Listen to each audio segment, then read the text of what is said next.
who are standing by the Lord of the whole earth. Now, I told you there's a reason why this was written. The reason why this was written, if you remember, first of all, the children of Israel were taken into Egyptian captivity. After 430 years, they were returned. And after those 430 years, they established their kingdom. And then they started falling away from God. If you remember when Solomon built the temple, and he said, you know, we're going to be good people to you, and if we fail to fulfill what we're supposed to do with you, you can put us into captivity. More or less, that weren't just his words, but that was the sentiment. And so the children of Israel failed to follow after God. And when they did, he took them into captivity. Babylon came over and took the children of Israel into captivity. That was under Nebuchadnezzar. If you remember Nebuchadnezzar, we had Daniel. And we had individuals, and after Nebuchadnezzar came a king that was named Darius. And Darius was there, and remember we talked a couple of weeks ago about Nehemiah, who was a cupbearer. He comes before the king, and the king says, "What are you sad about?" He said, "I'm sad because my gates are all fallen in. They burned, and the walls are torn down in my city." Remember that? And he says, "Well, what do you need to do?" He said, "I want to go back and build the walls." And I told you, remember, I talked to you about that sermon on that, about the gate, the sheep gate. All the gates they built, but they dedicated and kept this one sheep gate. They dedicated it and reserved it for God, because the atonement lamb was going to come through it. And it's the same gate that Jesus comes through before he's crucified. And so they build the walls back. But during that time, Zerubbabel has come over. He has gone before Nehemiah, and when he does, he builds the foundation of the temple. And when he builds the foundation of the temple, he then is stopped because people said, you don't have the right to do this. You shouldn't be building this temple. You don't have the permits. The king hasn't given you a permit. And so these people write this letter to the king over in Babylon, and they send it to him. And they said, you know, these are rebellious people. These people are really rebellious, and they have done all kinds of things, and they've even taxed and didn't give anything to you, the king. And so the king says, well, I'm writing you a petition right now. Tell them to stop until they get the proper permits. And so the work, this is where this chapter comes in. The work has stopped on the temple. Zerubbabel has had to stop building the temple.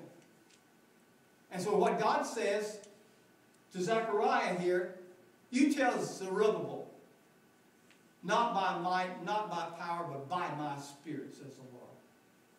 And you tell him, just go head on. That's what we say in Texas. Huh? You just go head on and start building that temple. And so what does Zerubbabel do? What would you do if you didn't have the proper permits to do what you're supposed to do? I'd wait till I got the proper permits. I would never break the law. What if the Lord told you to go and build? I don't know. I guess I would build. The Lord told me to build, he would build. Now this is what he said. He said, you tell Zerubbabel, you speak to the mountain. And when you do, this mountain will be brought down to be a level plain. Wow. Wow. I don't know what that does to you, but that gives me chill bumps. You speak to the mountain, and it will be brought down to a level plain. So what does Zerubbabel do? He says there's going to be great rejoicing when the plumb line comes back in the hands of Zerubbabel. Zerubbabel goes out, and he starts measuring again, and he starts building. And then all the people along said, hey, what are you doing? You don't have the right permits. The king told you to stop.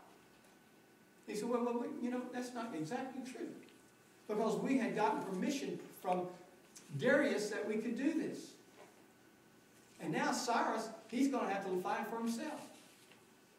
And so they send this letter. They said they had already had prior permission. Would you please check the archives of all of your information and see if that's true?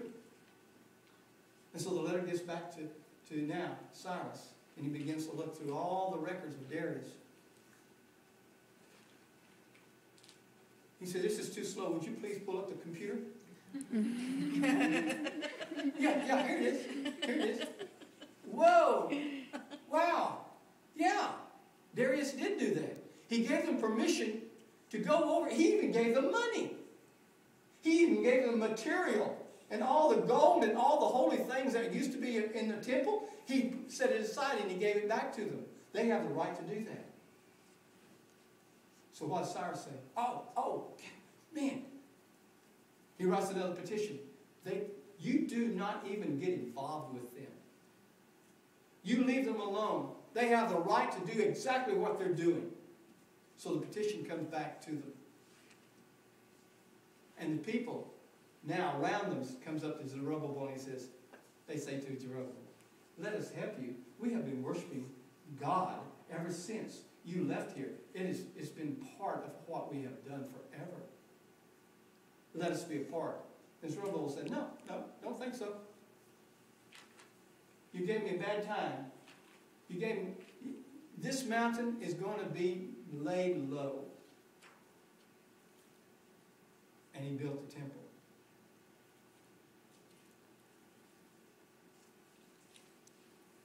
You know, God started all this by speaking. He spoke to the darkness as he said, let there be light.